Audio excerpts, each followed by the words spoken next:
बिस्मिल्लाहिर्रहमानिर्रहीम अस्सलाम वालेकुम नाज़रीन, तुसी वेखदे पे यूनाइटेड पाकिस्तान टीवी ते यूनाइटेड पाकिस्तान टीवी दी टीम अज फिर तुहाडे वास्ते एक बकरा लैके आई। इंतहाई खूबसूरत शानदार बकरा जनाब, दोंदा बकरा लैके आई है।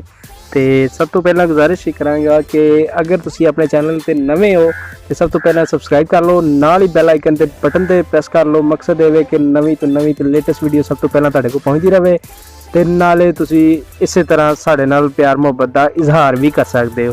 तो आओ जी वीडियो शुरू करने हैं। तुहानू आने बकरा, माशाल्लाह क्या बात है। बकरा तुहाडे सामने जी, दोंदा बकरा है जी, चोगा बकरा सॉरी मूँह चो, ठीक है जी। तुहानू इहदा हुणे वहाने मूँह पट के भी वेख लो तुहाडे सामने। मतलब कि बकरा खस्सी होया है तो हजे तो बहुत माड़ा होया, क्योंकि मतलब कि जिस टाइम असीं वीडियो बना रहे हैं कोई शै नहीं खाई अपना पाई हैगी, पट्टे शट्टे नहीं पाए, तो पट्टे शट्टे खाते हो तो बकरा खलोता पता लगता। तो आओ तुहानू मूँह वहाने, मूँह च वेख लो जी, यह तुहाडे सामने जी चोगा जी, ठीक है जी, यह देख सकते हो जी,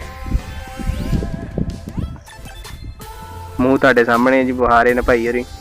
तो बाकी जनाब बकरे च कोई शक नहीं, किसी किस्म का कुर्बानी वास्ते जायज़ है। तो सोहना माशाल्लाह बकरा खलोता पता लगता है जी, कुर्बानी वास्ते जायज़ है जी, तसल्ली करा के देंगे जी बकरे की। तो बाकी मेरे वीर दोस्त वेख सकते हैं बकरे नूं, सोहना बकरा माशाल्लाह। तो गल करांगे जी इहदी अपना डिमांड की भी, डिमांड भी मालक को पुछी जी, सारियां गल्लां पता होईयां ने। बाकी बकरा पसंद आने वाला वीरां जी, अगर दोस्तों भरावां नूं बकरा पसंद आउंदा तो इंटरस्टेड भी साडे नाल राबता कर सकते हैं। बाकी रही गल डिमांड की गल करांगे जी, डिमांड की कुछ भी नहीं जनाब। देखा जाए तो तुहानूं पता है कुछ दिन पहले अपलोड की सी, 32,000 रुपया डिमांड सी उहदी, लेकिन वो बकरा सेल हो गया, ठीक है जी। हुणे तुहानूं ये बकरा जनाब मिल जाएगा 30,000 रुपये का, ठीक है जी। बकरा तुहाडे सामने है, कोई शक नहीं। वीडियो थोड़ा जिहा घट महसूस हो रहा है, जो वेखोगे तुसीं तुहानूं पता लगेगा बकरा वाकई खड़ा होया। 30,000 रुपया डिमांड है जी, मालक नाल गल हुई है। बाकी इंटरस्टेड वीर साडे नाल राबता कर सकते हैं। तो अज की वीडियो तुहानूं किद्दां लगी है नीचे कमेंट करके जरूर दस्सिया करो, ताकि साडी रहनुमाई की करो, ताकि असीं नवीं तो नवीं लेटेस्ट चीज़ सलाह मशवरा सानूं दिता करो, ताकि असीं हो इस तो भी अच्छा कर सकीए और अच्छा इकदाम कर सकीए जी।